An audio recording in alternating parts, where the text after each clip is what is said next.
Well, hello there, and I hope you've had a wonderful Wednesday. Welcome back to another installment of Mr. Eric Reads. Tonight's book is by Tomi Ungerer, and it's called The Hat. Mysterious, yes? So, sit back, relax, and enjoy a story on another hot day here on Mr. Eric Reads. There once was a hat, a tall black top hat, shiny as satin, and belted with a magenta silk sash.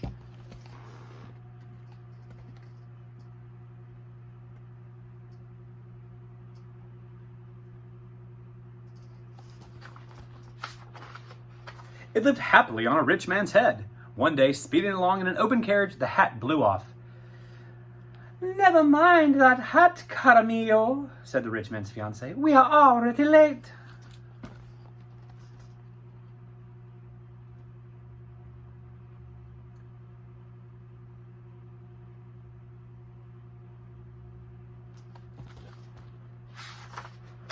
The wind blew and the hat flew hither and thither in loops and hoops, and landed at last on the bald head of Benito Balgioi, a penniless veteran. Don't shoot, I surrender!" he shouted. The bewildered soldier did. When he realized what had happened, he sat down on a bench to examine the hat. To his surprise, the hat popped out of his hands, somersaulted, and performed a little dance. "Thunder of Sebastopol!" he cried. "The hat is alive! Come back, you crazy hat!"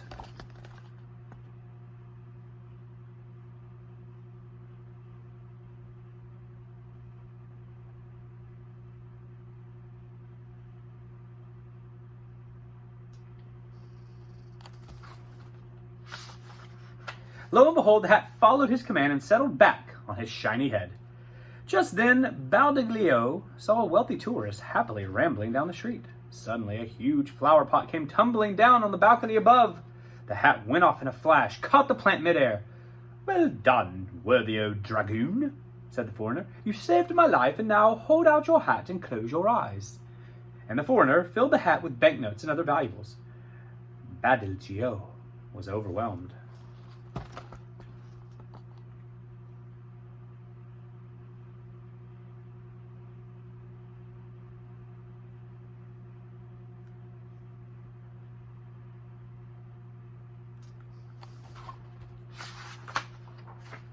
That same day, posters appeared all over town. "Esmeralda has escaped." Esmeralda was a tiny purple puff bird, the only one in captivity. 1,000 millicentos for the man who brings her back!" cried the director of the National Zoo. A huge crowd gathered at the pedestal of the Athena Aviatrix. There was Esmeralda on the top of the statue, out of reach.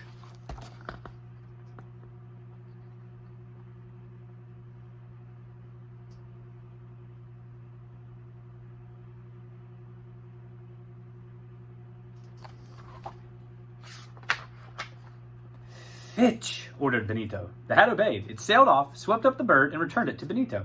The crowd cheered the miraculous performance. The zoo director could not believe his eyes when Badilgio uncovered his catch. With his rewards, Benito Badilgioli bought clothing to match his hat.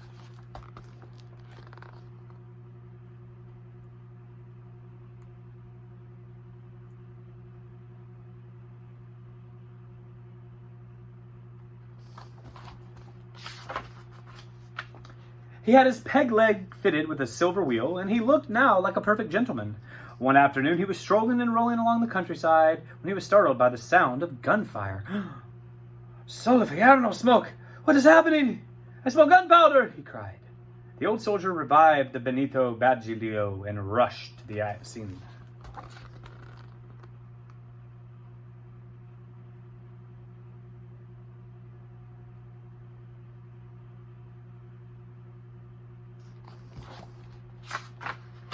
Soldiers and policemen were lined all along the road. The battery aimed at a little farmhouse was on the ready.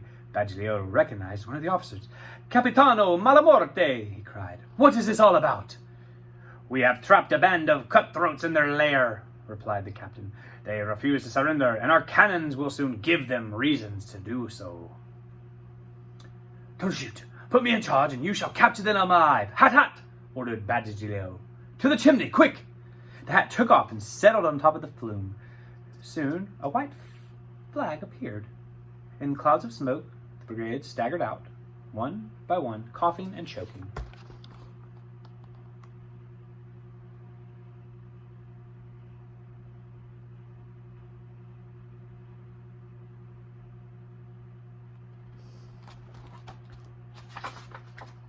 The next morning, as he was reading the paper about his latest exploits, Badeglio noticed a dashing cadet entertaining a young mother with fresh gossip. Meanwhile, he was shaking the ashes of his fat cigar into the baby carriage. Yikes.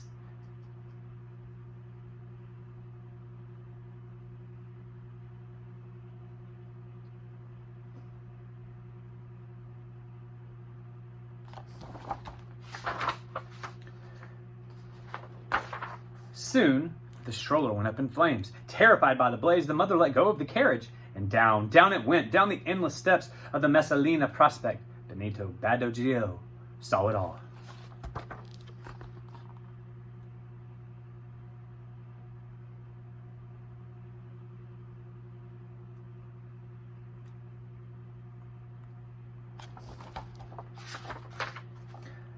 "A thousand Pocatims!"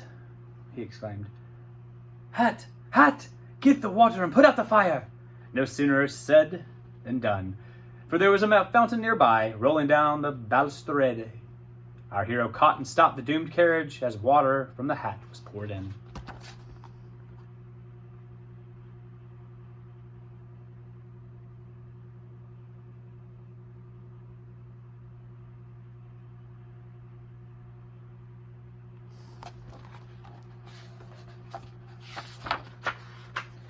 Mr. Badeglio was just catching his breath when a horse, stung by a hornet, came running amok.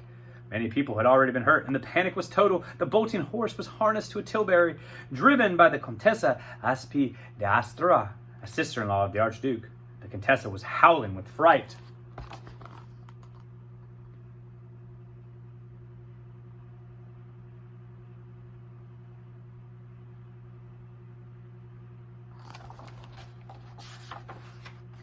Without waiting for orders, the hat leapt straight for the horse's head. It was just big enough to cover the horse's nose. The horse was blinded and stopped in front of Badeglio, who was caught the fainting Contessa in his arms. She soon regained her senses. "Who are you, valiant savior?" "Benito Badeglio, at your service, noble lady," he said. "I must thank you for your gallant rescue. Please get me back to the Archduke's castle. I want him to meet you." "What a lovely lady," Benito thought as he rolled along.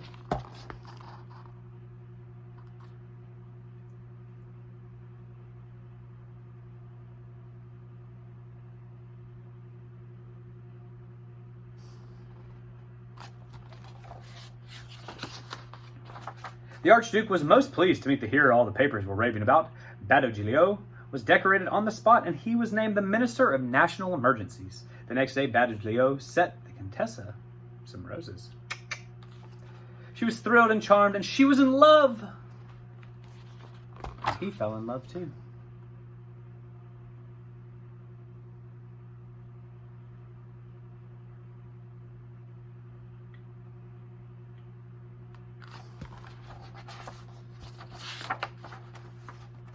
Soon a splendid wedding took place. Badoglio and his bride danced in the night all night.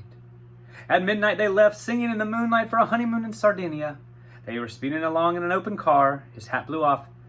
"Never mind the hat, caro mio," said the Contessa. "I should like to get there by sunrise."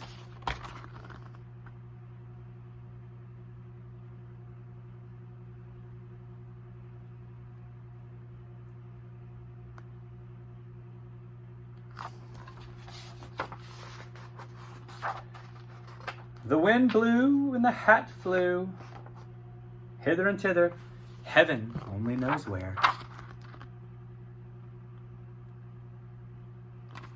The end. That was The Hat by Tomi Ungerer here on Mr. Eric Reads.